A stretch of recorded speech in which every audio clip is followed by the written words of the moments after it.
Thank you for joining Jennifer Shops & Associates in our 2019 Webinar Wednesday series. We are coming to you live from downtown Washington, D.C. Our webinars are every Wednesday, and you can find the upcoming schedule on our website. Past webinars and all recordings are also on our website and on our YouTube channel, along with over 160 other recordings on federal contracting topics. All are complimentary. If you have questions for our speaker today, you can email her directly with the contact information you'll see on the last slide. All right, this is just a little bit about us. We are a Washington, D.C. based firm and provide services for federal contractors. This ranges from market analysis reports to proposal writing and also post-award compliance. More information is on our website, so please visit us there. And these are a couple upcoming events. You can find more information on these links on our website. And we do offer advertising, so you can let me know if you have any questions on that. All right, our speaker today is Anna Rose, and she's going to be covering post-award bid protest, avoid common pitfalls. Thank you for joining us today, Rose, and I'm going to go ahead and hand it over to you. Thank you so much, and everyone online, welcome, and thank you for joining. My name's Anna Rose Stern, and I go by Rose. There's been many times when contractors call wanting to know their rights related to protesting an award, only to find out that at the time of the request, the debrief, or even worse, the deadline for filing a protest has passed. So in this webinar, we're going to talk about avoiding some of the pitfalls and preparing for post-award GAO protest. In a separate seminar entitled Basis of GAO Protest, we'll continue on and discuss about common basics and basis of grounds of protest, so you might want to check that one out too. Next slide, number 9. What is the GAO, and is it the only venue for protests? I received that question quite a bit. Generally, there's 3 primary venues or places that you can file a protest: the U.S. Court of Federal Claims, the Government Accountability Office, or GAO, and the federal agency itself, and those are also often called agency protests. There's also many other specialty forums like the ODRA, the Ability One Commission, and the SBA, and also on appeal, the Office of Hearing and Appeals, or often referred to as OHA. But because of time limits, we're going to limit ourselves to GAO today. Next slide, please. Deadline considerations for a stay. What is a stay anyway? So a protest stay suspends award and performance during a bid protest filed with an agency or the GAO. It basically, you can think of it as retaining or preserving the status quo. In the case of GAO, it's an automatic stay, provided the bid protester files in accordance with the timeline requirements. The post-award stay is often referred to a CICA stay, and that acronym stands for Competition and Contracting Act. So why is this important to the bid protester? Well, without a stay in performance, once a notice to proceed is issued by the government to the awardee will start work, and it will be more difficult for the government to practically overturn any award. The apparent awardee might begin and even complete a substantial part of the scope of work. For example, let's just say they purchase really specialized equipment that no other awardee would have included in their proposal. This might all happen before the protest is even fully adjudicated. In that circumstances, then, if the protester is even meritorious without the stay and the continued apparent awardee performance, the victorious protester might not have any meaningful remedy at all. So the bottom line is, you want to remember that you want to think about, do I want to stay in this particular circumstance when you're looking at whether or not you want to file a protest. Next page. Contractors are often tripped up by calculating their filing deadlines without consideration of the requirements to protect the stay that we just talked about. This chart is a little bit busy, but it shows a comparison between the timing requirements of each of these options, i.e., with or without the stay. As an example, let's look at one of the most common Part 15 negotiated procurement deadlines, and those are in the boxes at the very top of the chart. So on the left-hand side, a post-award protest must be filed within 10 calendar days of the debriefing date offered to the protester. In all other cases, the offeror must file not later than 10 calendar days from the date the offeror knew or should have known of the grounds of the protest. Looking at the requirements to obtain your stay that we talked about, in the case of a post-award protest, the automatic CICA stay applies if the protester is filed within 5 days of the requested and required debriefing, or within 10 days of contract award, provided GAO notifies the agency of the protest within those time frames. As you can see, notice to the protester in the far right box, obtaining a stay, is 5 days earlier than the CICA stay, with the CICA stay requirement. So someone who wasn't looking for this could easily get tripped up. Many of these dates are counted from the debriefing, so let's also think about that. I always recommend to my clients to request the debriefing no matter what, because it teaches you, it's a learning moment. It teaches you what you did wrong, what you did right, what you can do better next time, and you can learn more about whether there were errors in the evaluation. But really pay attention to this, because the time frame to request the debrief is very short. It's only 3 days. So the takeaway from this line of conversation is that filing deadlines are really mechanical and completely unforgiving. A recent case illustrates this for you so you can think about it. In the case of CDO Techs, even though it was quite possible, based on reading the brief, that the protester had a grounds for protest, the GAO just dismissed it outright because it was filed untimely. The protester, in that case, engaged in a debriefing with the government, and during the meeting, the government agreed to provide written answers to some of the questions that were raised. Then the contractor waited for approximately a month after the debriefing to receive the responses, and it was also during that time gathering some other information to prepare for its protest. But the GAO found that the level of information, or basically the threshold, that's required to support any basis of protest was either knowable or should have been known by the contractor at the debriefing session. And so, that case just kind of illustrates that this is kind of like an on-off switch. You either filed it in time or you didn't. The next slide. I really love this slide, and I provide it to all my clients because most clients want a really quick snapshot. They don't want to hear a lot of explanation. They want a quick snapshot in response to their questions. And this neatly lays out what happens during a bid protest. So looking at the far left, day one, the protest is filed. So for the first 30 days, what's going on is that the GAO may dismiss it outright for being untimely, or there might be motions to dismiss. And in addition, a protective order is set up, and only attorneys can have admission into that protective order. The reason for that is that inside the protective order will be all the confidential information, including the agency report and backup associated with the evaluation. And so it's kept at a very high level of confidentiality. The deadline for the report from the agency is on day 30. And between day 30 and 40, a lot happens.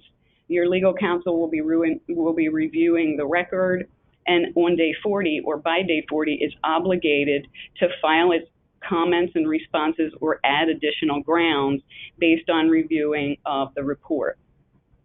Between day 40 and day 100, a lot of more things happen. The GAO analyzes all of that and works on its order that will be issued on or before day 100, but it also might request additional filings. There may be a back and forth of filings. It can also conduct ADR, or alternative dispute resolution, or hold a hearing, although it very rarely schedules hearings in these kinds of cases. Next slide.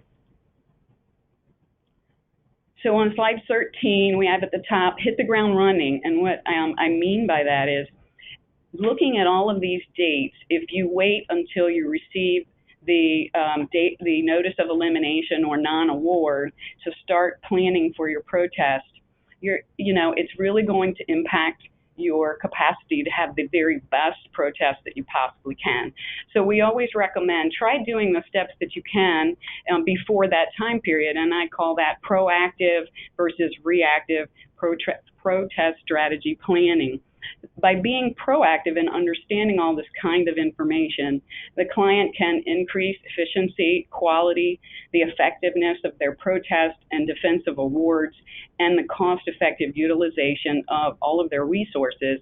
And by that, I mean their internal folks will have everything in place and ready to go. There won't be any confusion as to, what your legal counsel is going to need to look at and where that might be. So this is really some practical steps that you can do to make sure you have the best protest you possibly can. Next slide. So who should be a part of your protest strategy? And I have a list of folks here that I typically see, and they aren't going to be involved in the process through every single step. They're only going to come and go in and out of the process as needed. So we've got senior leadership, whoever would be approving, schedules and budgets and projects. Sales, certainly the sales representatives, your proposal team and contracts management, your finance folks, and legal, both inside and outside. And I'm fully aware that in a lot of small businesses, one person will be wearing a lot of these hats. Next slide. So what are some of the basic steps that you would want to have in your proactive planning so that you can avoid some of the pitfalls that we talked about earlier in the presentation? This is just a list that I put together that's very basic. Lay out your company's capture process. So your proposal strategy process doesn't need to be anything new. It doesn't need to be cumbersome. Most companies are able to fit these proactive steps into their current capture plan. Number two, decide where the protest planning steps belong, and that's going to be highly specialized based on how your company works and your particular capture process. Identify team roles and members and make sure they're trained. So one of the trainings that I do is really geared towards the proposal managers and contracts folks so that they understand the basis and basics of the grounds of protest, and we're going to be talking about that in another webinar starting in about 30 minutes. The team should identify key proposal opportunities, and by key opportunities, I'm talking about what are those opportunities worth fighting for your company? What are the large projects that you're an incumbent on, for example? Team review of the solicitation and identification of potential areas of concern, including possible grounds of pre- and post-award protest. Maintain a chronology of documentation through the process of preparing your proposal. And so what's included in a chronology? What do I mean by that? That would include any documentation or information about the concepts discussed in your gate reviews. Your gate reviews we're going to talk a little bit about in the next slide. And it also includes the solicitation, especially sections L and M, documentations of questions, responses, clarifications, discussions with the government, and the debriefing materials. So section L and M in your solicitation or RFP, L is instructions, conditions, and notices to the offerers, and M is the evaluation factors for award. Those are of paramount importance in all of this, and we'll see why in a few minutes. Perform preliminary legal conflict checks to make sure that you have, so that when you're ready to use your outside counsel, you'll know, you won't have to wait for them to do a conflict. Complete solicitation review and pre-award protest determinations. Meet to discuss receipt of award notices or notices of elimination. And remember, too, that if you are the awardee, you may, or you probably should talk about, do we want to intervene so that we can see what's going on in the protest? Always request a debrief. We talked about that, but where does that bullet reside in your plan? And on debrief completion, confer on the viability of a post-award protest. Next slide. So this slide is a sample of a capture plan. It's an industry standard colored gate review, so that's where the word gate review comes from. And this one is publicly available with Shipley Associates, but the point of this is that you want to have your capture plan laid out how your company is actually working. You don't want to take this and try to push your process into it. You want to take a look at how is your company running its business opportunities and its proposal center from the identification of proposals through submittal of a proposal. So let's take the next step and assume that you've laid out your capture plan already. It might look like this one or not, but I'm going to run through some of these sample steps that I gave you on the prior slide and explain where I think they belong in this sample capture process. So for example, in the blue team, when the capture team lays out all of the proposals for the company and that it plans to pursue, assigning a level of importance and identifying key opportunities. Most business folks look at what are those opportunities with the high P win and potential profit, for example. If you assume that mistakes are made through the procurement process and a viable ground of protest exists, the team should discuss which, if any, of those opportunities would justify defense of an existing incumbent opportunity or a protest. The team should also think about and approve budgets and schedules, and for those opportunities that clearly would never justify a protest, the team can stand down. They should document that, and then the rest of the team is not spending time working on it, and when they find out that they weren't the awardee, trying to figure out if the company wants to file a protest. Everyone will know that this is one of those opportunities where we're simply going to stand down. But that's not to say, as I said before, that the debrief will give you some insight on what you did and didn't do in that proposal. So there's still merit and value in that. The blue team and black hat reviews, second example, when the team discusses proposal differentiators between itself and its competitors, it should think about areas of focus for the most likely areas of flawed technical evaluation by the government during its evaluation and analysis. For example, a lot of areas revolve around key personnel, technical expertise, unique solutions, difficult or remote location experience, like in theater experience, for example, and past performance.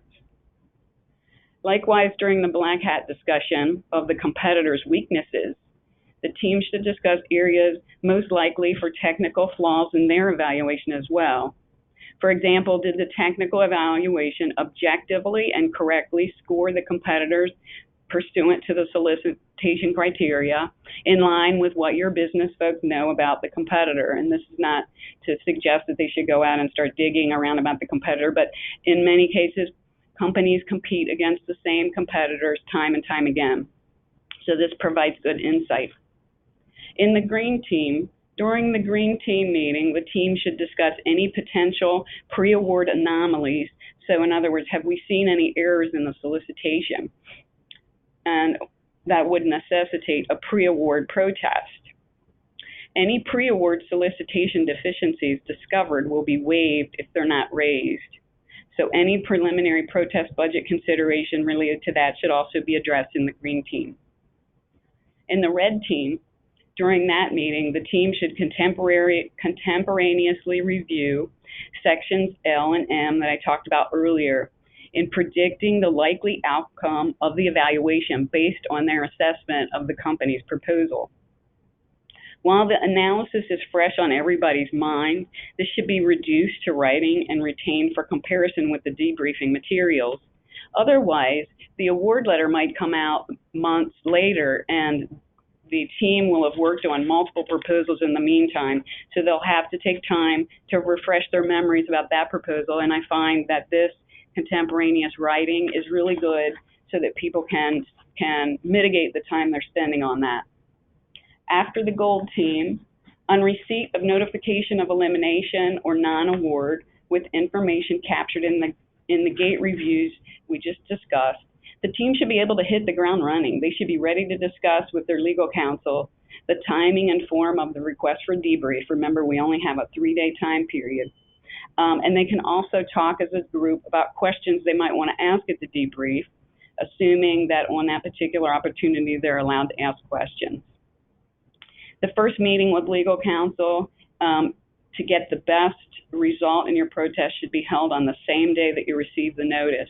Every day that goes by is a day that the team does not have to analyze the actual situation and the award and what the protest will include and what grounds can be raised. After the debrief, the required information and documentation of possible protest grounds will be ready to compare with the debriefing materials.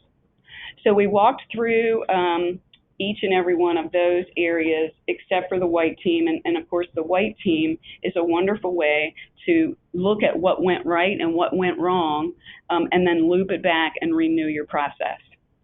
So the takeaways from this seminar are that we've walked through some of the pitfalls in planning for your GAO post-award protest. And we talked about the importance of proactive protest planning to avoid those pitfalls. I hope I gave you some materials that are really useful for your company that will help to take you to the next level in putting together your proposals.